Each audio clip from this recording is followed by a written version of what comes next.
ہے زینب ہے شان، ہے زینب ہے شان، ہے زینب ہے شان، جوں جوں بازار قریب آیا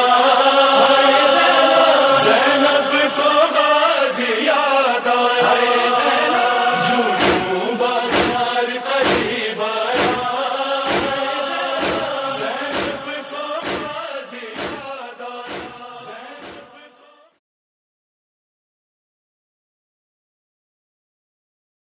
مبارکہ الانبیاء کی 73ویں آیت ہے، جسے ایک مرتبہ پھر آپ کے سامنے پڑھا۔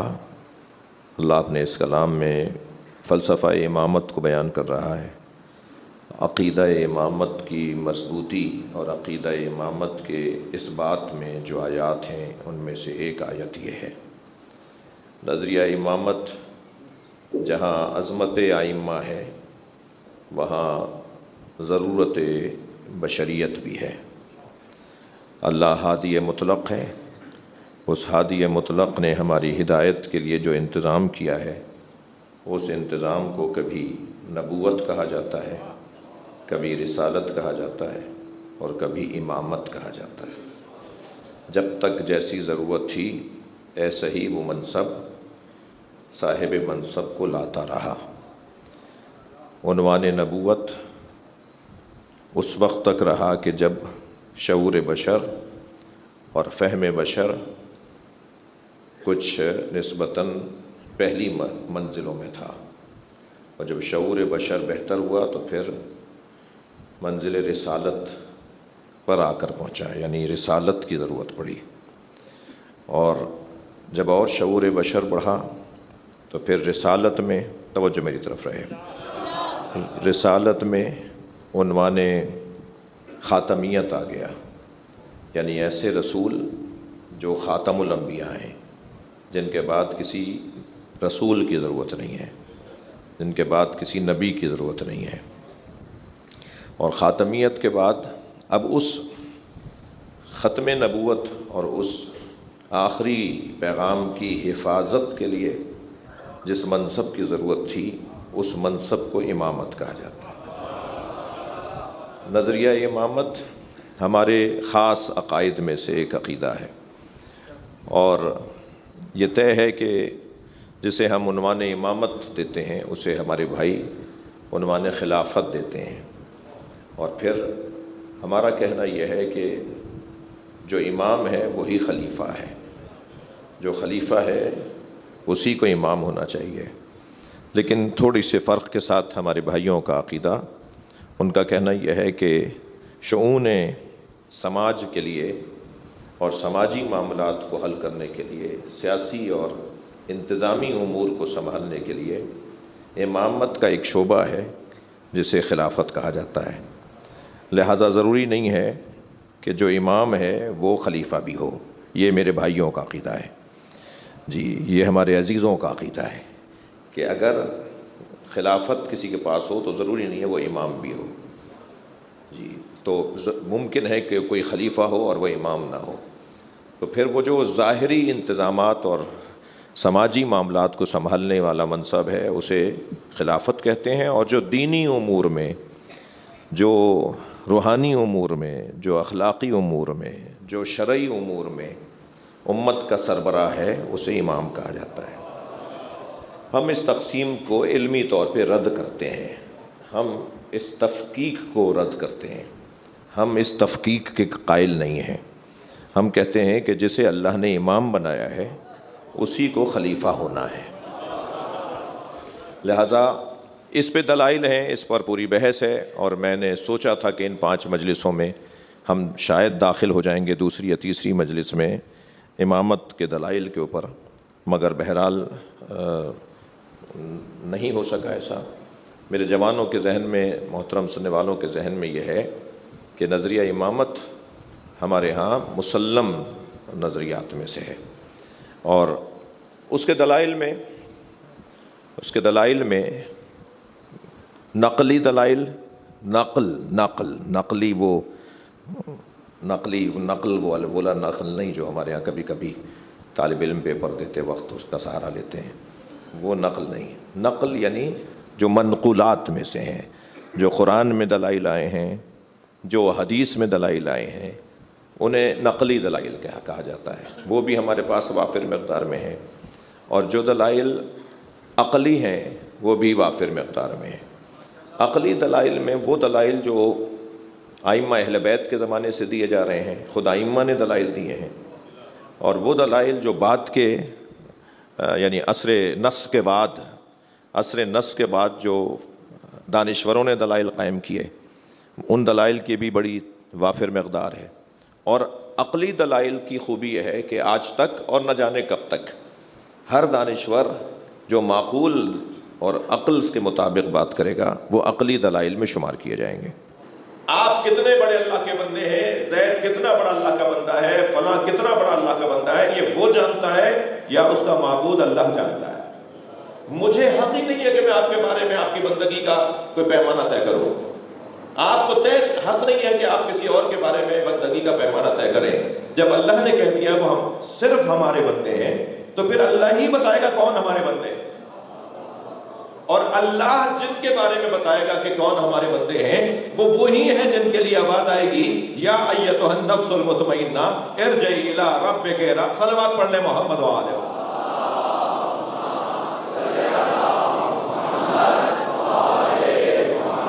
وہ کون ہستیاں ہیں جن کی عبادتوں سے اللہ راضی ہے؟ وہ کون سی ہستیاں ہیں جن کے لیے اللہ کہہ رہا ہے صاحب نفس مطمئنہ؟ وہ اب ہمارا تو کام ہی نہیں ہے، ہم کیسے پہچانیں گے اسے؟ اسی طرح ایک اور آیت جو سورہ مبارکہ سجدہ میں ہے، جو میں نے پہلے دن تلاوت کی آپ کے سامنے، اس میں اللہ ارشاد فرما رہا ہے وَجَعَلْنَا مِنْهُمْ أَئِمَّةً يَهْدُونَ بِأَمْرِنَا. ہم نے ان میں سے کچھ کو امام بنایا ہے. کیوں؟ لَمَّا صَبَرُوا، اس لیے امام بنایا ہے کہ وہ صابر بہت زیادہ ہیں، بڑے صابر ہیں، بہت صبر کرنے والے ہیں. اب صبر کا مرحلہ بھی اللہ جانتا ہے، وہ صابر جانتا ہے، اس کا ذاتی مسئلہ ہے. بعض اوقات میں ایک بات کہہ رہا ہوں کہ بعض اوقات ایک چیز کا اظہار ہو رہا ہوتا ہے، مگر وہ ممکن ہے کہ حقیقت میں وہ نہ ہو جو دکھانے میں ہو. لیکن اللہ تو جانتا ہے نا کہ یہ صبر کر رہے ہیں یا دکھا رہے ہیں. مسئلہ اس کا ذاتی ہے اور اس کے اللہ کا ہے.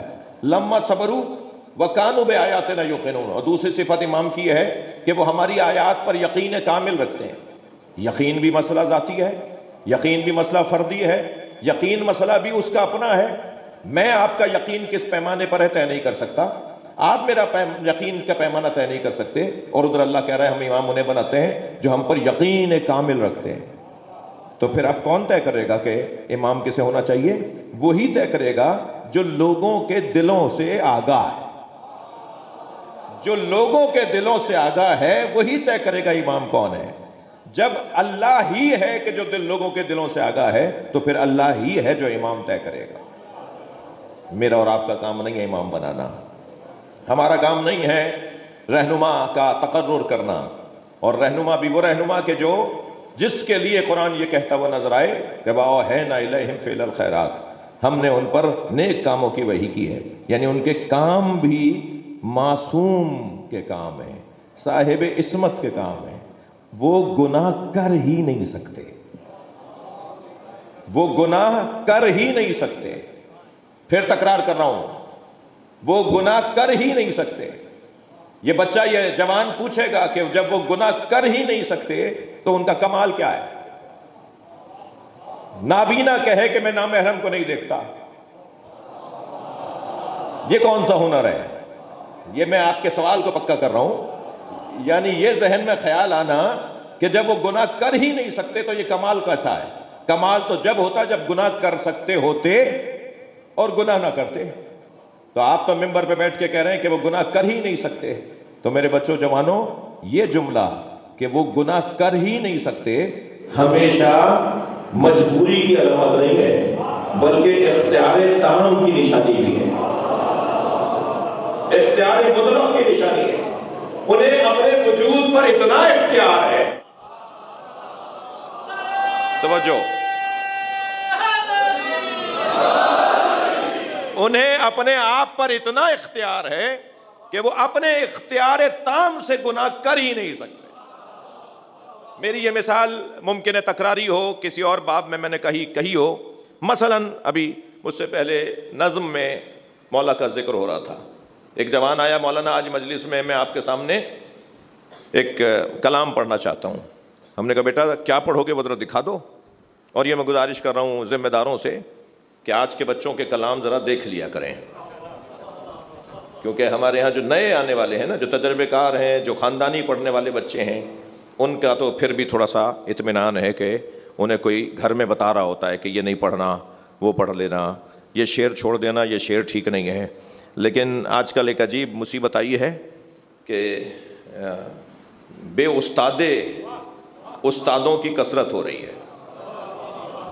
یعنی جو خود کسی کے شاگرد نہیں ہیں وہ استاد بن گئے ہیں, اور یہ بہت بڑی افتاد ہے ہماری ملت کے اوپر.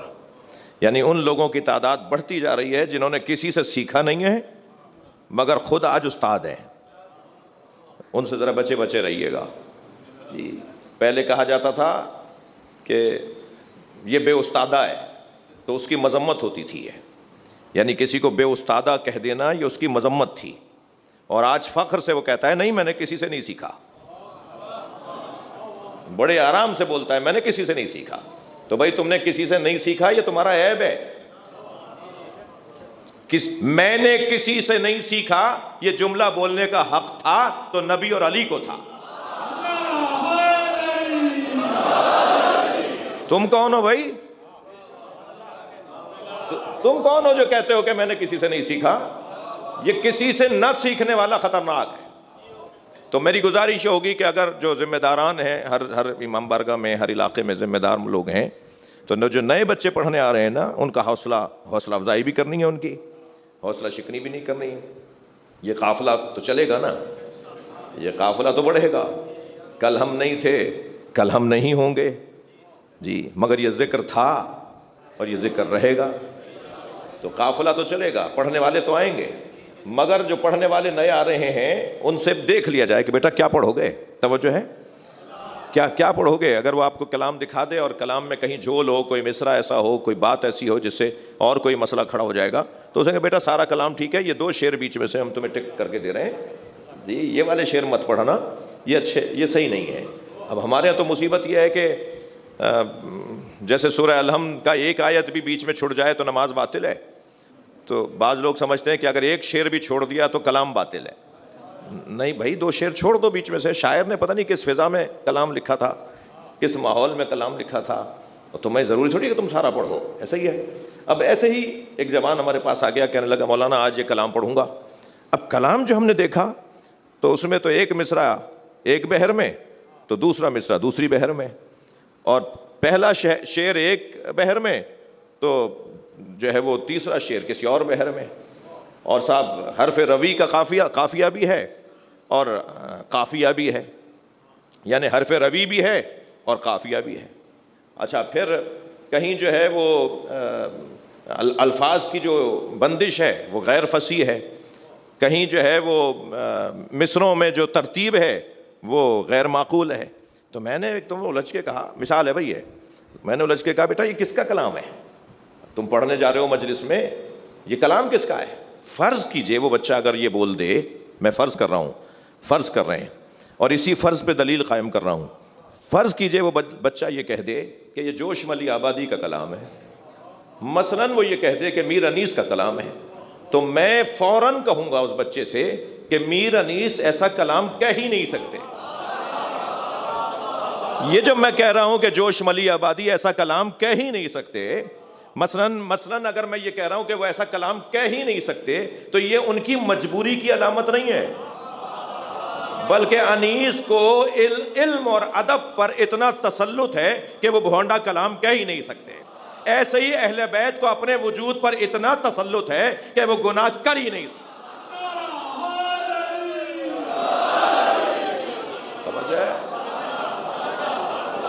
اللہ نے انہیں اپنے وجود پر اتنا مکمل اختیار عطا کیا ہے, ہم تو اپنے ہاتھوں مجبور ہیں. بھائی صلوات پڑھ لیں محمد و آل محمد.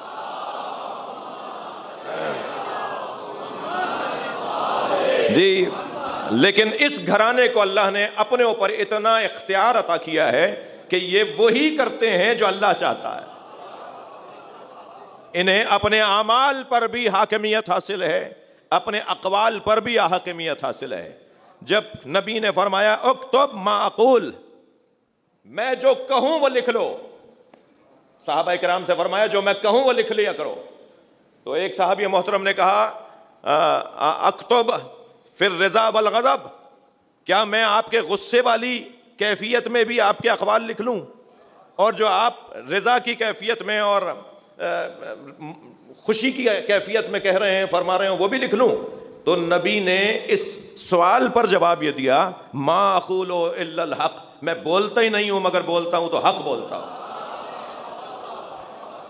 یہ وہ خاندان ہے، یہ وہ گھرانہ ہے کہ جو گناہ کر ہی نہیں سکتے۔ اب مسئلہ جو گناہ کا ہے، آج تھوڑی سی دیر ہو جائے تو مجھے معاف کیجیے گا، ویسے بھی میں روزانہ سے ذرا تاخیر سے بیٹھا ہوں۔ یہ جو گھرانہ ہے، یہ جو عنوان ہے اس گھرانے کا، یہ جو عنوان ہے کہ وہ صاحبان عصمت لوگ ہیں، یہ معصوم ہونا یہ امر قلبی ہے، یہ ذاتی مسئلہ ہے۔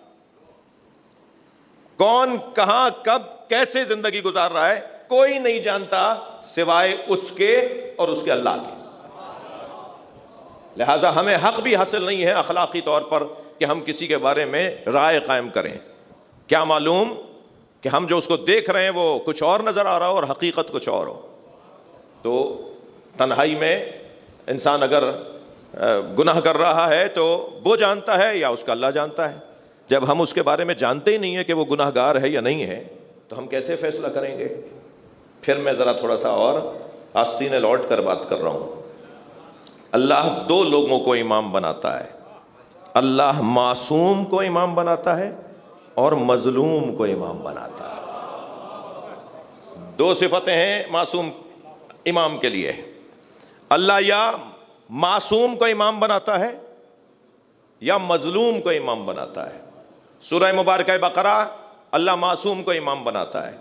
وَإِذِ ابْتَلَىٰ إِبْرَاهِيمَ رَبُّهُ بِكَلِمَاتٍ فَأَتَمَّهُنَّ قَالَ إِنِّي جَاعِلُكَ لِلنَّاسِ إِمَامًا قَالَ وَمِن ذُرِّيَّتِي قَالَ لَا يَنَالُ عَهْدِ الظَّالِمِينَ۔ جب ہم نے ابراہیم سے امتحان لیے اور ابراہیم امتحان میں کامیاب ہو گئے تو پھر ہم نے ابراہیم سے کہا کہ انی جاعلک للناس اماما، اے ابراہیم ہم تمہیں لوگوں کا امام بنا رہے ہیں۔ ابراہیم علیہ السلام نے فرمایا یا اللہ ومن ذریتی، کیا میری اولاد میں بھی امامت ہے؟ اب مسئلہ اگر صرف حضرت ابراہیم تک رہتا اور حضرت ابراہیم کے سوال پر اللہ قانون نہ بتاتا، تھوڑی گردن ہلانا بات جا رہی ہو تو، اگر حضرت ابراہیم کو امام بنا کر اللہ فیصلہ کر دیتا، قرآن میں آیت آ جاتی تو شاید قاعدہ قانون ہمارے سامنے نہ آتا، لیکن حضرت ابراہیم کا یہ سوال کرنا کہ میری اولاد میں بھی امامت ہے اور پھر اللہ کا قانون بتانا۔ اللہ نے حضرت ابراہیم کی نسل میں آنے والے اماموں کے نام نہیں بتائے۔ بھائی جو جعلی اللہ بنا سکتے ہیں وہ نام لے آتے کہ یہ مراد نہیں ہے وہ مراد ہے۔ اللہ نے نام ہی نازل نہیں کیے، کردار کو نازل کیا ہے۔ اس کردار پہ جو پورا اترے گا وہی امام ہے۔ اب وہ کردار کیا ہے؟ کیا قانون دیا اللہ نے امامت کے لیے؟ لا ینال عہد الظالمین، اے ابراہیم یہ ہمارا عہدہ امامت، یہ ہمارا منصب امامت ظالموں تک نہیں جائے گا، ظالموں تک امامت کا عہدہ نہیں جائے گا۔ ظالم امام نہیں ہوتا، ظالم امام نہیں ہوتا۔ اب ظلم کی عزیزان گرامی تین قسمیں ہیں۔ جب یہاں کہہ دیا کہ ظالم تک امامت نہیں پہنچے گی تو پھر جو بھی ظالم ہے، لفظ اور بہتر کر رہا ہوں، جس قسم کا ظالم ہے، جس مرحلے کا ظالم ہے، جیسا بھی ظالم ہے، وہ کچھ بھی ہوگا امام نہیں ہے، اسے امام نہیں مانا جا سکتا۔ اب کون کون سے مرحلے ہیں ظلم کے؟ ظلم کا ایک مرحلہ یہ ہے کہ اسلام قبول کرنے سے پہلے کا ظلم، اسلام قبول کرنے کے بعد کا ظلم۔ توجہ ہے؟ ایک اور انداز بھی ہے ظلم کے حوالے سے، ایک اور انداز بھی ہے۔ ابتدائی ایام میں ظلم، درمیانی عمر میں ظلم، آخری زمانے میں ظلم. بھائی آخری زمانے میں ظلم کرنے والا، درمیانی دورانیے میں ظلم کرنے والا، ابتدائی ایام میں زندگی کے ظلم کرنے والا ممکن ہے مرنے سے ایک لمحے پہلے توبہ کر لے، اللہ اسے معاف کر دے. تو معاف ہو جانا اور ہے، امام ہو جانا اور ہے. کہاں برابر کر رہے ہو بھائی؟ کہاں ایک جیسا قرار دے رہے ہو؟ معافیاں لینے والے اور ہیں، معافیاں دینے والے اور ہیں. جی عقیدہ امامت جو قرآن اور حدیث کے اندر آیا ہے، میں اس کی طرف آپ کی توجہ چاہوں گا. ظلم کی دو روشن تصویریں ہیں. بات کروں یا نہیں؟ ظلم کی دو روشن تصویریں ہیں. ظلم علی نفسہ ہی، ظلم علی غیرہ ہی. کسی اور کے ساتھ زیادتی، یہ بھی ظلم. ایسا ہی ہے. یہ تو ظلم سب کو پتا ہے کہ یہ ظلم ہے. کسی کے بھی ساتھ زیادتی ہو تو وہ ظلم ہے. لیکن قرآن کی زبان میں جو اپنے اوپر زیادتی ہے وہ بھی ظلم ہے. اب اپنے اوپر زیادتی میں ہر گناہ آ جاتا ہے. اچھا میں نے جلدی کہہ دیا شاید. اپنے اوپر زیادتی، کسی اور کے اوپر ظلم تو کسی کو تماچا مار دیا، کسی کو دھکا دے دیا، کسی کو پھر بہت زیادہ ظلم تو کسی کو قتل کر دیا، کسی کے خانوادے کے ساتھ کوئی زیادتی ہوئی. یہ سارے ظلم کی طرح طرح کی قسمیں. ٹھیک ہے. لیکن اپنے اوپر ظلم کیا ہے؟ اپنے اوپر ظلم کو گناہ کہتے ہیں. یا عبادی الذین اسرفوا علی انفسہم، اے میرے وہ بندو جنہوں نے اپنے اوپر زیادتی کی ہے. یہ اپنے اوپر زیادتی کیا ہے؟ یہ جھوٹ بولنا، یہ غیبت کرنا، یہ دھوکہ دینا، یہ بے وفائی کرنا. یہ گناہ جتنے بھی ہیں یہ اپنے اوپر ظلم ہے. اور یہ انسان خود اپنے اوپر ظلم کر کر بھی خوش رہتا ہے. یہ اپنے اوپر ظلم کر کے بھی مطمئن رہتا ہے. اس کو احساس بھی نہیں ہوتا کہ اس نے اپنے اوپر ظلم کر لیا ہے. کیوں؟ اپنے اوپر ظلم کر کے در حقیقت وہ اپنی صلاحیتوں کو ضائع کر رہا ہوتا ہے. وہ جو مثلاً 20 سال کا لڑکا جوان ظلم کر رہا ہے، یعنی اپنے اوپر ظلم کر رہا ہے، یعنی گناہ کر رہا ہے، اس کے اندر 4 ایسی صلاحیتیں تھیں جو 40 سال کی عمر میں ظاہر ہونی تھیں. اس نے 20 سال کی عمر میں وہ زیادتی اپنے اوپر کر کے، اپنے اوپر ظلم کر کے، گناہ کر کے ان صلاحیتوں کو ضائع کر دیا جس کا اس کو علم بھی نہیں ہے. اور اب وہ 40 سال کی عمر میں جب اس کا موقع آئے گا، وہ مرحلہ آئے گا کہ اس کے پاس وہ اگر صلاحیتیں ہوتی تو کامیاب ہو جاتا، وہ اب یہاں ناکام ہو جائے گا. تو اس نے اپنے اوپر زیادتی کی یا نہیں؟ کسی اور نے تھوڑی کیا اس کے ساتھ. یہ کسی اور نے تھوڑی اس کے ساتھ ظلم کیا ہے، اس نے خود اپنے اوپر ظلم کیا ہے. یہی در حقیقت شریعت سمجھانا چاہتی ہے. یہی در حقیقت ائمہ اہل بیت سمجھانا چاہتے ہیں کہ جب انسان گناہ کرتا ہے، ناراض تو نہیں ہو رہے آپ؟ جب انسان گناہ کرتا ہے تو یہ اپنے اوپر ظلم کر رہا ہے. اپنے اوپر ظلم کا کیا مطلب ہے؟ اپنی صلاحیتوں کو ضائع کر رہا ہے، اپنی توانائیوں کو ضائع کر رہا ہے، اپنی قابلیت کو مٹا رہا ہے، اور وہ اپنے اوپر ظلم کر رہا ہے. اب وہ ظالم علی غیرہ ہی ہو یا ظالم علی نفسہ ہی ہو، وہ کسی اور پر ظلم کرنے والا ہو یا اپنے اوپر ظلم، ظالم ہے نا. اور اپنے اوپر ظلم کرنا جب گناہ ہے، اور گناہ اپنے اوپر ظلم کرنا ہے، تو سب سے بڑا گناہ کون سا ہے؟ بھائی یہ کیا بات ہوئی کہ گناہ تو ظلم ہے اپنے اوپر، اور ہم سارے گناہوں کی تو لسٹ بنا لیں اور سب سے بڑے گناہ کا ہمیں پتہ نہ ہو. سب سے بڑا گناہ کون سا ہے؟ وہ ہے شرک. ان الشرک لظلم عظیم. بھائی آیت پڑھ رہا ہوں میں. شرک سب سے بڑا گناہ. جب شرک سب سے بڑا گناہ ہے اور گناہ ظلم ہے اور ظالم امام نہیں ہوگا، تو اب ڈھونڈو نا انہیں جن کی زندگیوں میں شرک نہیں ہے. صلوات پڑھ لیں محمد و آل محمد.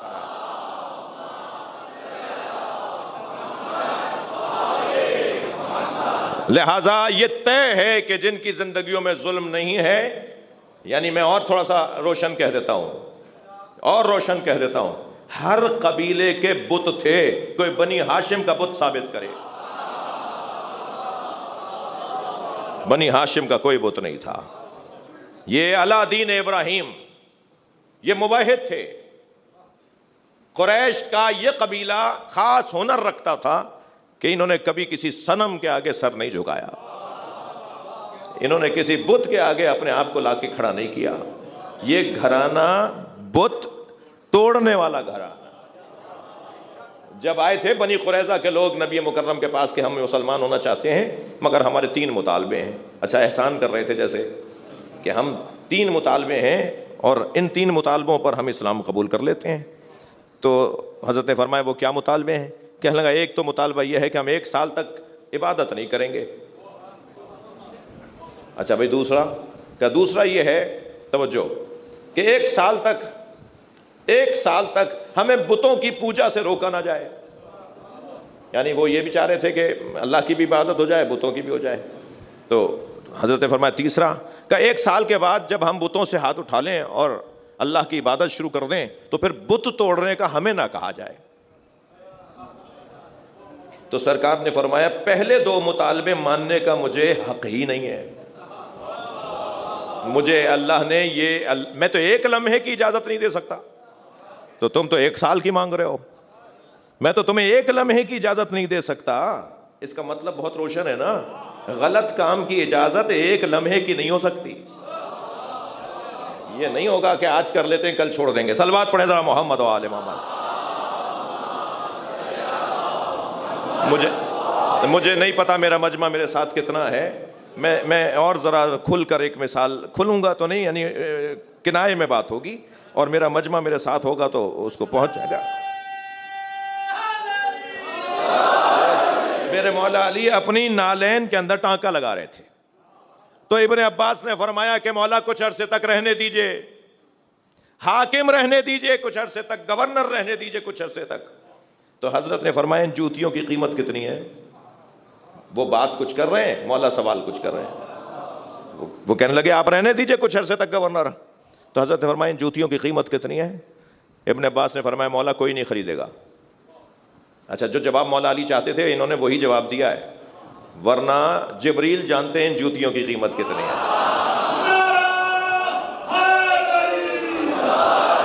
توجہ ہے نا. ابن عباس نے فرمایا مولا اسے کوئی نہیں خریدے گا، اتنے اس میں ٹانکے لگ گئے ہیں. تو حضرت نے فرمایا جن جوتیوں کی قیمت تمہارے نزدیک کچھ نہیں ہے نا، تمہاری دنیا سے زیادہ قیمتی ہیں. 1 لمحے کی اجازت نہیں ملے گی. تو حضرت نے فرمایا یہ 2 چیزوں کی تو اجازت تمہیں بالکل نہیں ملے گی. ہاں تیسری چیز کی ہم تمہاری بات مان لیتے ہیں. 1 سال بعد نہیں، جب بھی تم بتوں سے ہاتھ اٹھاؤ گے تو ہم تم سے نہیں کہیں گے کہ بت توڑو، ہمارے پاس بت توڑنے کے لیے علی موجود ہے. توجہ کر لیا آپ حضرات. عزیزان گرامی، ظلم اپنے اوپر ہو یا غیر کے اوپر، اللہ معصوم کو امام بناتا ہے. معصوم کا امام ہونا یہ قرآنی قاعدہ ہے. اور دوسرا کسے امام بناتا ہے؟ شاباش، بہت شکریہ. مظلوم کو امام بناتا ہے. وَنُرِيدُ أَن نَّمُنَّ عَلَى الَّذِينَ اسْتُضْعِفُوا فِي الْأَرْضِ وَنَجْعَلَهُمُ الْوَارِثِينَ وَنَجْعَلَهُمُ الْأَئِمَّةَ وَنَجْعَلَهُمُ الْوَارِثِينَ. اور ہم نے یہ ارادہ کیا ہے کہ ہم احسان کریں اس گھرانے پر. توجہ، ہم نے یہ ارادہ کیا، اللہ کہہ رہا ہے کہ ہم احسان کریں اس گھرانے پر، اس خانوادے پر کہ جنہیں زمین میں مستضعف قرار دیا گیا، جنہیں زمین میں مظلوم قرار دیا گیا، کہ ہم ان پر یہ احسان کریں کہ انہیں امام بھی بنائیں اور زمین کا وارث بھی بنائیں. یعنی جو مظلوم ہوتا ہے اللہ کے نزدیک، مظلوم کے اندر یہ صلاحیت ہے کہ وہ امام بن سکتا ہے. یعنی مظلوم امام، ہر مظلوم امام نہیں ہے، غلط فہمی نہ ہو، مگر ہر امام مظلوم ضرور ہے. اللہ مظلوموں کو ایک مرتبہ حمایت کر کے بلند کرنا چاہتا ہے. اب میں ایک جملہ ضرور کہوں گا، اس مملکت میں ہمارے ساتھ جو کچھ ہو رہا ہے، توجہ، اس مملکت میں ہمارے ساتھ جو کچھ ہو رہا ہے، میرے بچوں جوانوں، ظلم کبھی مت کرنا، مظلوم رہ جانا. مظلوم رہنے کی برکت یہ ہے کہ یا وہ امام بن جاتا ہے یا امام کا چاہنے والا بن جاتا ہے.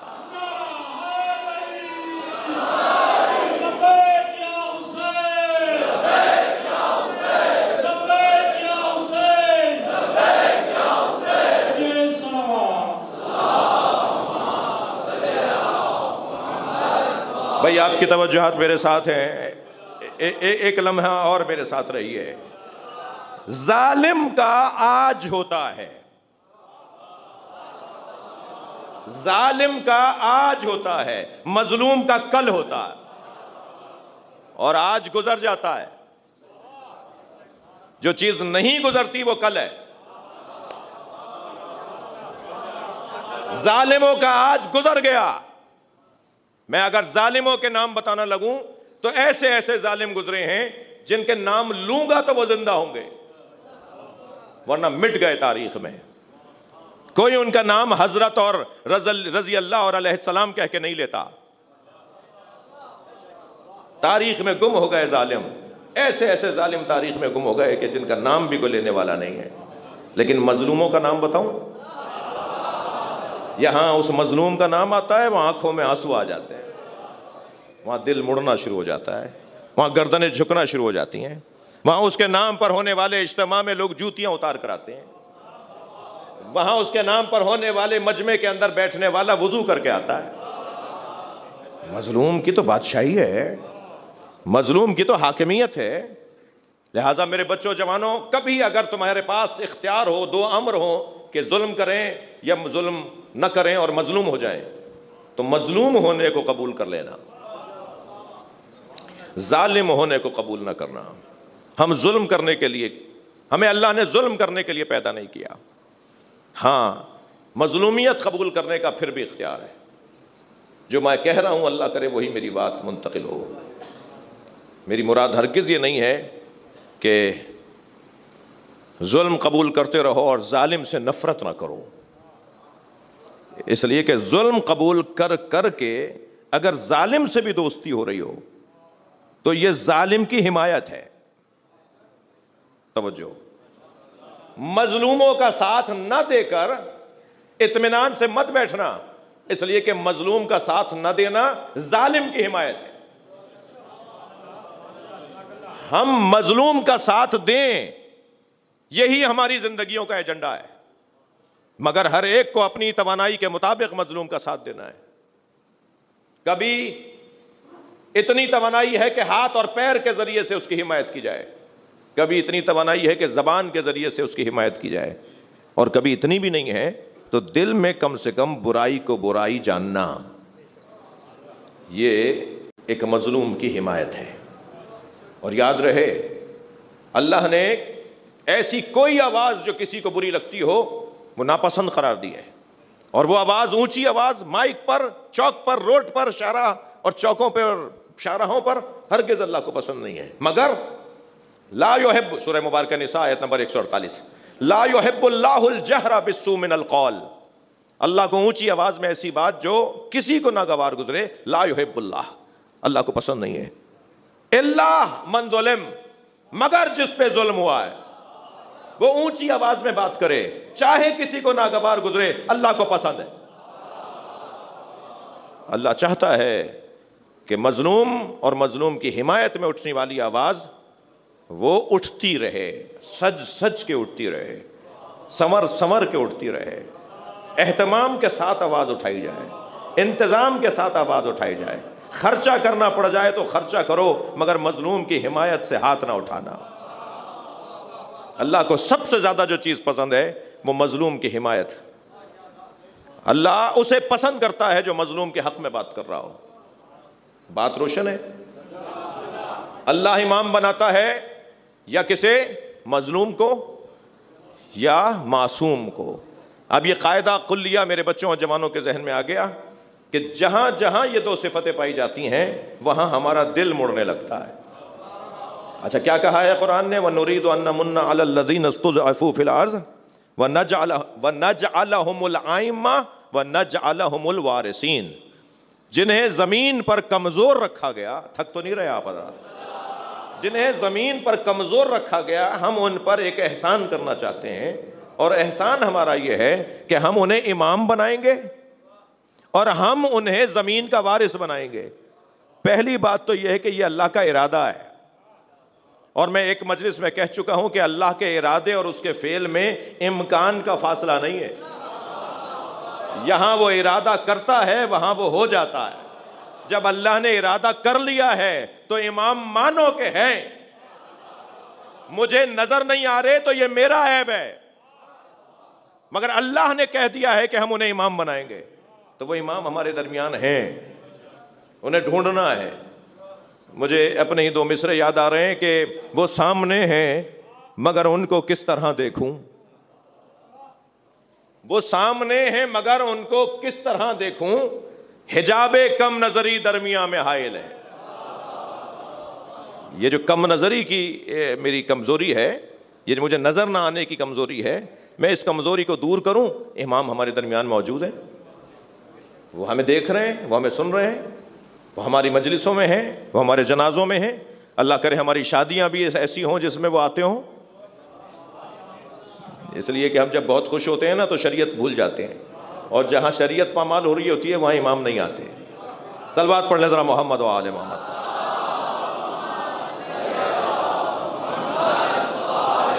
اور بلند صلوات پڑھ لیں محمد و آل محمد.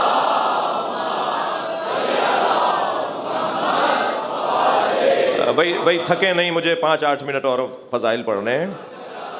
تو یہ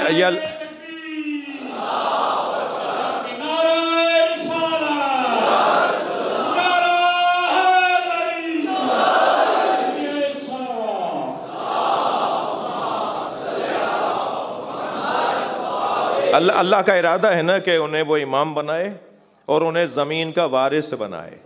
یہ اللہ کا ارادہ ہے نا، اللہ کا ارادہ یہ ہے. اور کچھ اور لوگ بھی ہیں جن کا کوئی ارادہ ہے. اللہ کا تو ارادہ یہ ہے کہ وہ انہیں امام بنائے، اور کچھ لوگوں کا ارادہ یہ ہے یریدون لیطفئوا نور اللہ بافواہہم واللہ متم نورہ ولو کرہ المشرکون. کچھ لوگوں نے ارادہ کیا ہے کہ اللہ کے نور کو اپنی پھونکوں سے بجھائیں. اللہ نے اہل بیت کے سارے دشمنوں کی ساری طاقتوں کو پھونک بولا ہے. اس سے زیادہ اور کیا ذلیل کرے. تم ساری طاقتیں بھی ایک جگہ لگا لو تو تمہاری طاقت پھونک ہے. ساری تمہاری طاقت پھونک سے زیادہ نہیں ہے. اور ادھر اللہ کا ارادہ یہ ہے کہ انہیں ہمیں امام بنانا ہے. اور کیا کرے گا؟ وَنَجْعَلَهُمُ الْوَارِثِينَ. اور ہم انہیں وارث بنانا چاہتے ہیں. کنہیں وارث بنانا چاہتے ہیں؟ جن کے ساتھ زمین پر زیادتی اور ظلم ہوا ہے، جن کے ساتھ ظلم ہوا ہے انہیں ہم وارث بنانا چاہتے ہیں. بھائی تم سے ایک علی وارث سمجھ میں نہیں آتا. قرآن تو اللہ تو 14 کو وارث بولتا ہے. یہ آیت ہے نا، ہم انہیں وارث. صلوات پڑھ لیں محمد و آل محمد.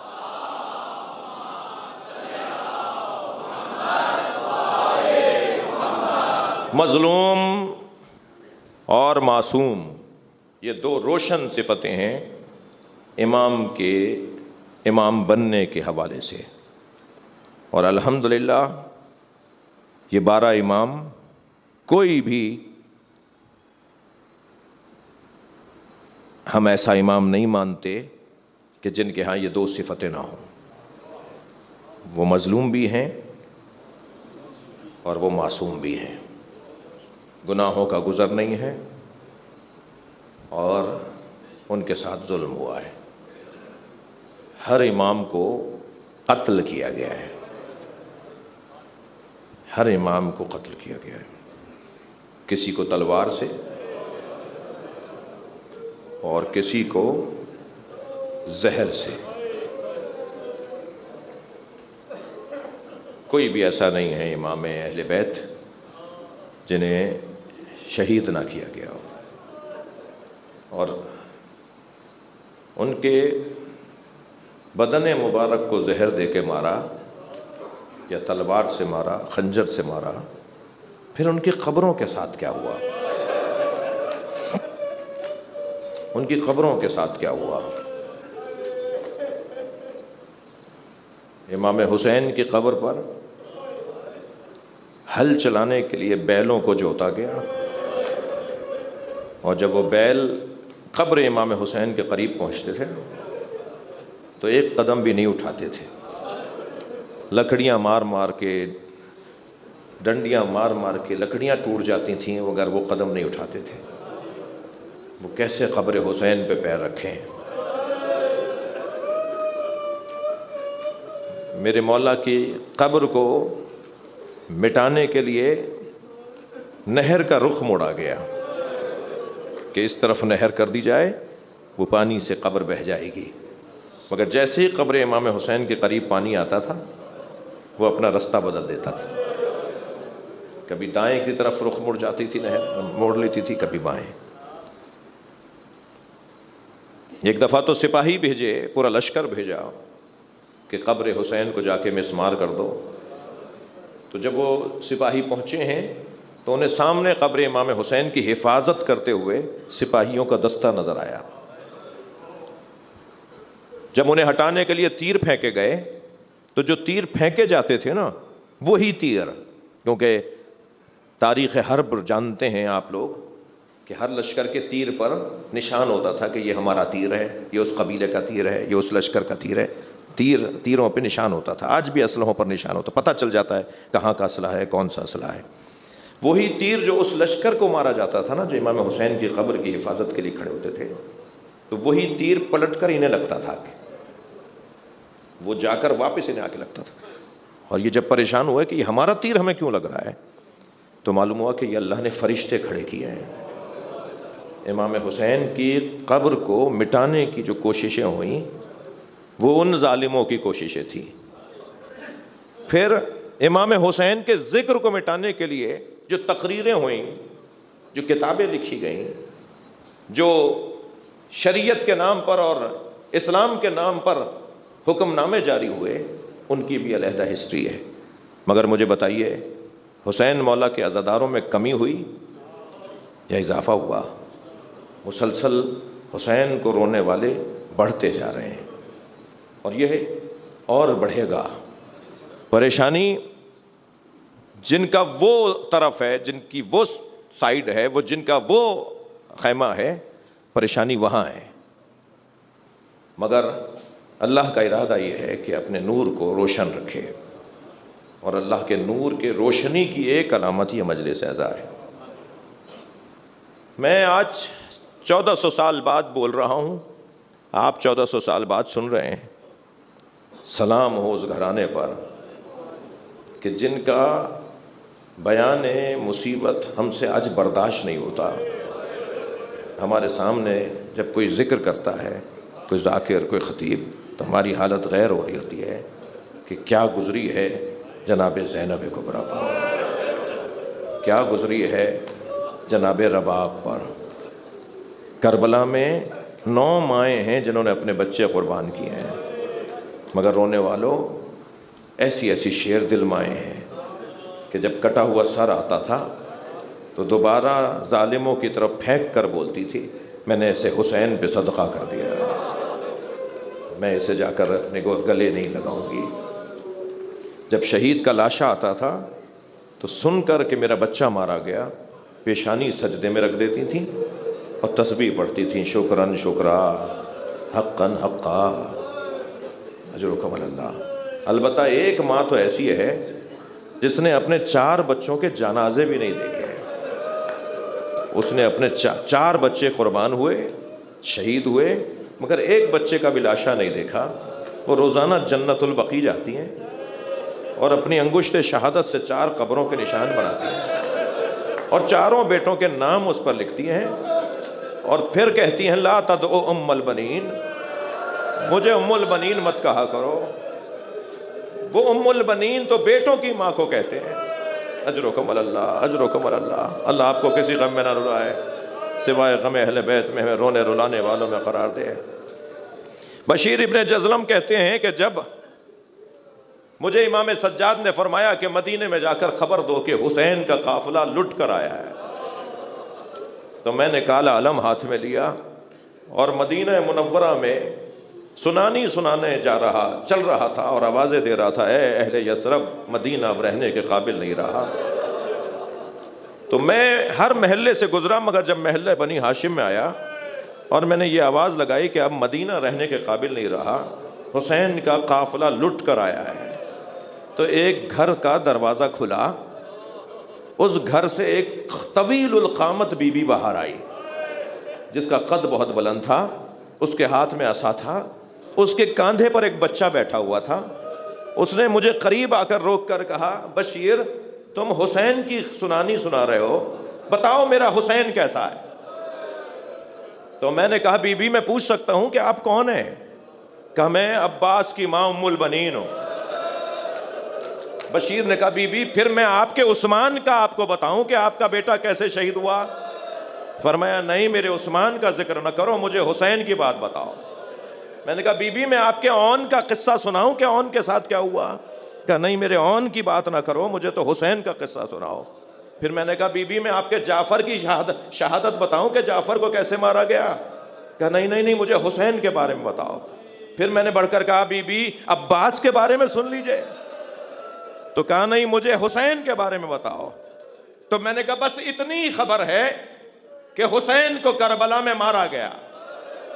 تو اس بی بی نے زمین پر پیر مارا اور جلال کی کیفیت میں کہا عباس کہاں تھا؟ جب حسین مارا گیا تو عباس کہاں تھا؟ تو میں نے کہا بی بی جب حسین کو مارا جا رہا تھا عباس کے بازو کاٹے جا چکے۔ اجرکم اللہ، اجرکم اللہ۔ آپ آمادہ ہو گئے گریہ کرنے کے لیے، اللہ آپ کو کوئی غم نہ دے سوائے غم اہل بیت میں، ہمیں رونے رلانے والوں میں اللہ قرار دے۔ عزادارو، اس نام کے ساتھ ابو الفضل العباس، جی اس نام کے ساتھ ایک نام جڑا ہوا ہے اور وہ نام ہے سکینہ بنت الحسین۔ اجرکم اللہ، اجرکم اللہ۔ بے روایت آج جناب سکینہ کی شہادت کی تاریخ 5 صفر 12 صفر، مگر یہ طے ہے کہ تھا صفر کا مہینہ اور تھے ایام زندان شام کے۔ کبھی سوچا یہ بچی جس کی عمر 4 سال تھی وہ آخر اسے کیا ہوا کہ جو دنیا سے چلی گئی؟ اجرکم اللہ، اجرکم اللہ۔ جن کے مذہب میں رونا جائز ہے وہ تکلف کر کے نہ روئیں۔ آپ کو اللہ کوئی غم نہ دے، اللہ ہمیں کوئی غم نہ دے سوائے غم اہل بیت کے۔ کبھی میرے بچوں جوانوں، مجلس میں خواتین بھی ہیں، چھوٹے بچوں کی مائیں بھی ہیں، اپنے ساتھ چھوٹے چھوٹے بچے بھی لائے ہوئے ہیں۔ پہلے تو سلام کریں اس ماں کو جس نے اپنی دونوں کمائیاں حسین کے حوالے کر دیں۔ ایک علی اصغر اجلا سا کرتا پہنا کر، بال جھنڈولوں میں کنگھی کر کر، آنکھوں میں سرما لگا کر امام حسین کی گود میں دے دیا، میرے والی اس بچے کو پانی پلا لائی ہے۔ اور حسین پانی پلانے لے گئے تھے، مگر جب لے کر آئے نا بچے کو واپس تو ایسا تیر کھایا کہ اب کیا بتائیں کہ کیسا پانی پلایا ہے۔ جی اس ماں کا بڑا کردار ہے، اس ماں کا بڑا کردار ہے عزادارو۔ بڑا حوصلہ تھا جناب رباب کا۔ ابو حمزہ صومالی کہتے ہیں کہ واقعہ کربلا کے بعد میں امام سجاد سے کچھ سیکھنے، کچھ سوالات کے جوابات لینے کے لیے حضرت کے دولت قدے پر آیا۔ مجھے کنیز نے صحن خانہ سے گزارا اور حضرت کے حجرے میں پہنچایا۔ جب میں صحن سے گزر رہا تھا تو میں نے دیکھا ایک برقع پہنے بی بی ہے جو دھوپ میں بیٹھی ہے۔ کہتے ہیں میں نے بہت دیر تک حضرت سے سوالات کیے، اپنی علمی گتھیاں سلجھائیں، میں نے سیکھا حضرت سے۔ پھر جب میں جانے لگا تو حضرت نے کنیز کو بلایا اور اس نے مجھے صحن سے گزار کر مجھے دروازے تک پہنچانا چاہا۔ تو جب میں گزر رہا تھا تو میں نے کیا دیکھا کہ وہ بی بی جہاں بیٹھی ہوئی تھی وہاں سایہ آ گیا ہے، وہ وہاں سے اٹھ کر وہاں بیٹھی جہاں دھوپ آ گئی۔ تو میں کھڑا ہو گیا تو امام سجاد کی آواز آئی، ابو حمزہ کیا سوچ رہے ہو؟ تو میں نے ہاتھ جوڑ کر کہا مولا شاید کسی غلطی پر آپ نے اپنی کنیز کو سزا دی ہے، مولا میری وجہ سے معاف کر دیں، مدینے کی گرمی بڑی شدید۔ امام نے روتے ہوئے فرمایا ابو حمزہ میری ماں رباب ہے۔ اجرکم اللہ، اجرکم اللہ۔ میرے بابا سے وعدہ کر کے آئی تھیں جب تک زندہ رہوں گی کبھی سائے میں نہیں بیٹھوں۔ اجرکم اللہ، اجرکم اللہ۔ اللہ آپ کو کوئی غم نہ دے۔ مجلس ہو گئی عزادارو، مگر مجھے کچھ منزلیں اور لینے دیجئے۔ بعض لوگوں کا حال غیر ہوتے ہوئے دیکھ رہا ہوں، ہر ایک سے ہر جملہ برداشت نہیں ہوتا۔ حرم امام حسین میں ایک ذاکر مسائب پڑھ رہا تھا، آیت اللہ شیرازی صاحب فتویٰ تحریم تمباکو وہ مجلس میں بیٹھے تھے، انہوں نے روتے ہوئے آواز دے کر کہا آہستہ آہستہ پڑھو، ہمیں رونے تو دو، تم تو اتنے سخت سخت جملے اتنی جلدی جلدی بول رہے ہو۔ وہ مصائب پڑھنے لگا، ایک ایسا جملہ اس نے کہا کہ جس پہ آیت اللہ شیرازی چیخ مار کے روئے اور پھر 3 گھنٹے بے ہوش رہے۔ وہ جملہ یہ تھا کہ دربار شام میں آواز لگائی گئی زینب کو دربار میں لایا جائے۔ اجرکم علی اللہ۔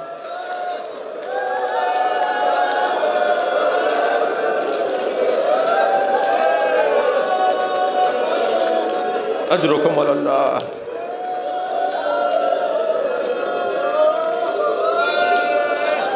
اللہ آپ کو کوئی غم نہ دے۔ ایک کمائی حضرت علی اصغر وہ امام حسین کی آغوش میں دے دیا، اور مولا اس بچے کو جب لے کر آئے نا تو مولا نے ابا کا دامن لاشے پہ ڈالا ہوا تھا۔ تھکیں گے نہیں جنہیں رونا ہے، جو رونے آئے ہیں، اور ہم سب رونے آئے ہیں۔ ہم سب، یہ جو دورانیہ ہے نا مجلس کا، وہ پچھلے دورانیہ سے زیادہ بافضیلت دورانیہ ہے۔ میرے مولا نے ابا کا دامن لاشے پہ ڈالا ہوا تھا، گرمی بڑی شدید تھی، خیمہ قریب آیا تو نہ جانے کیا سوچا، الٹے پیر پیچھے ہٹنے لگے۔ پھر کچھ خیال آیا تو آگے آنے لگے، پھر کچھ خیال آیا تو پیچھے ہٹنے لگے۔ خیمے کا پردہ ہٹا، کیا دیکھا؟ سکینہ کھڑی ہیں۔ بی بی نے دیکھا کہ جو کچھ دیر پہلے تک تڑپ رہا تھا، جو بھائی میرا کچھ دیر پہلے تک تڑپ رہا تھا، وہ اب بابا کی گود میں چین سے سو رہا ہے۔ تو آواز دے کر کہا بابا میں بھی پیاسی ہوں، بابا مجھے بھی پانی پلا لائیے۔ حسین کیا بتائیں کہ کیسا پانی پلایا، مگر جب بچی کی آواز بلند ہوئی تو خیمے سے پھر پردہ ہٹا۔ اب امام نے کیا دیکھا؟ جناب رباب کھڑی ہیں۔ اب ماں ہے نا، تیزی تیزی جلدی جلدی آگے آ رہی ہیں، اور امام ایسے ہی پیچھے ہٹ رہے ہیں، اور پیچھے ہٹتے ہوئے فرما رہے ہیں رباب بتاؤ میں کون ہوں؟ ہاں، اپنی ہی زوجہ سے پوچھ رہے ہیں مولا حسین رباب بتاؤ میں کون ہوں؟ تو جناب رباب نے فرمایا آپ میرے امام ہیں، آپ حجت خدا ہیں، آپ امام دوراں ہیں۔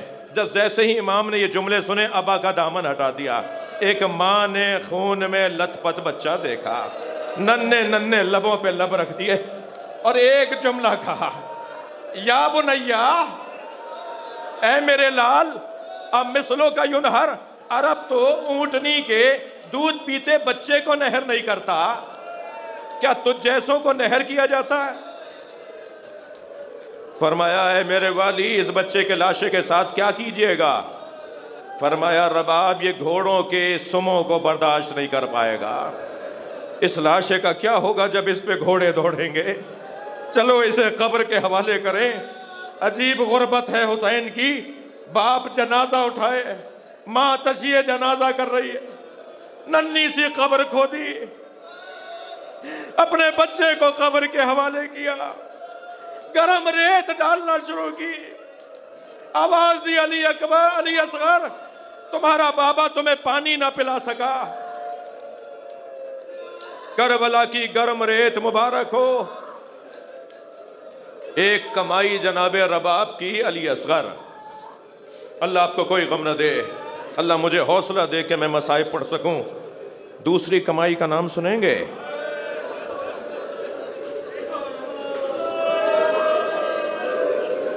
جن گھروں میں چھوٹی بچیاں ہوتی ہیں ان گھروں کی رونق ہی کچھ اور ہوتی ہے۔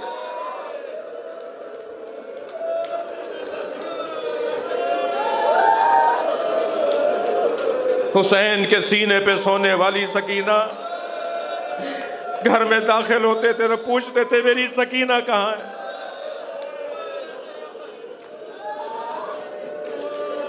گھر سے باہر جاتے تھے تو سکینہ کو آخر میں پیار کر کے جاتے تھے۔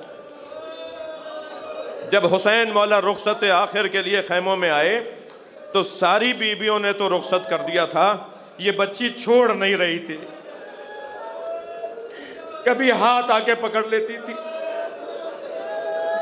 امام سمجھا کے ماں کے حوالے کرتے تھے، کبھی یہ دامن آ کے پکڑ لیتی، امام سمجھا کے پھوپھی کے حوالے کرتے تھے، سمجھا کے پھوپھیوں کے حوالے کرتے تھے، اور پھر جب گھوڑے پر بیٹھ گئے تو یہ گھوڑے کے پیر پکڑ کے بیٹھ گئی۔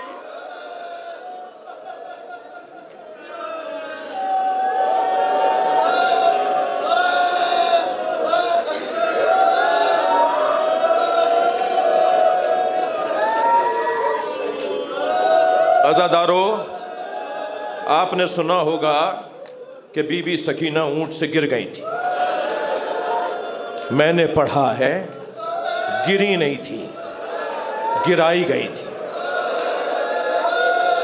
جب سر حسین نظر آتا تھا نا، جب حضرت علی اکبر کا سر نظر آتا تھا، بی بی فریادیں کرتی تھی، بابا مجھے تماچا مارتے. آوازوں کو آزاد کریں گے، میرے حصے کی آخری مجلس ہے. اجرکم اللہ.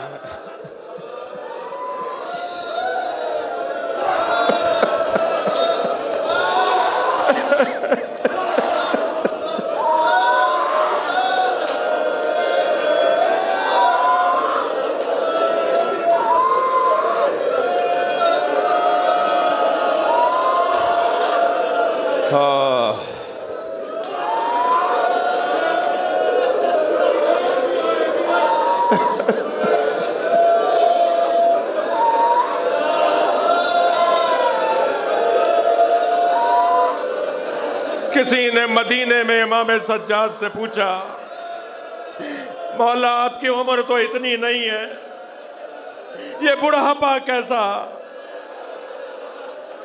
یہ بال سفید ہو گئے.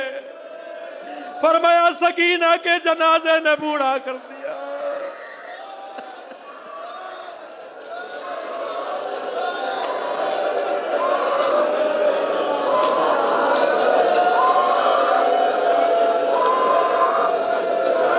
حوصلہ حوصلہ حوصلہ. اللہ آپ کو اجر عطا فرمائے. اگر ہمیں حکم نہ ہوتا نا کہ ہمارے مصائب بیان کرو، ہمارے چاہنے والوں کے سامنے ہماری مصیبتوں کو بیان کرو، تو ہمارے بس کی نہیں ہے مصائب بیان کرنا.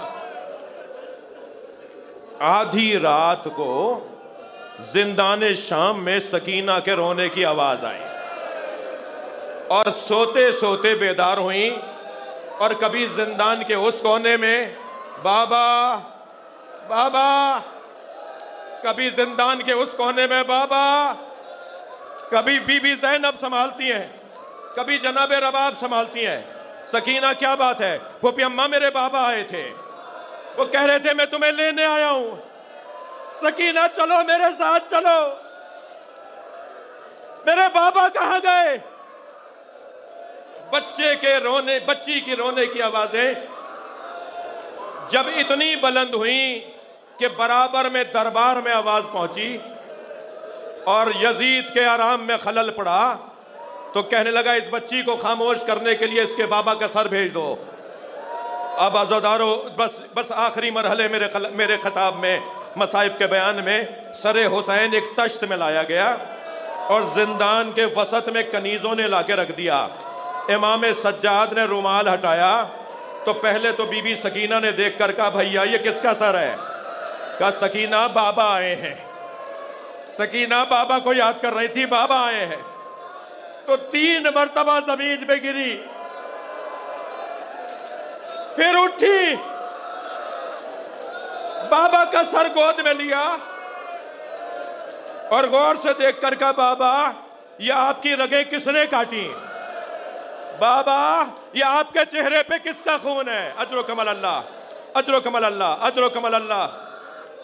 بابا یہ آپ کی پیشانی پہ کس نے پتھر مارا؟ پھر کہتی ہیں بابا مجھ سے پوچھے، میرے گوشوارے اتار لیے. بابا مجھے تماچا مارا. بچی بابا بابا کہتے کہتے خاموش ہو گئی. امام سجاد آگے بڑھے، نبض پر ہاتھ رکھا، آواز دی پھوپھی زینب اماں رباب کو سنبھالیے. آواز آئی انا للہ وَإِنَّا إِلَيْهِ رَاجِعُونَ.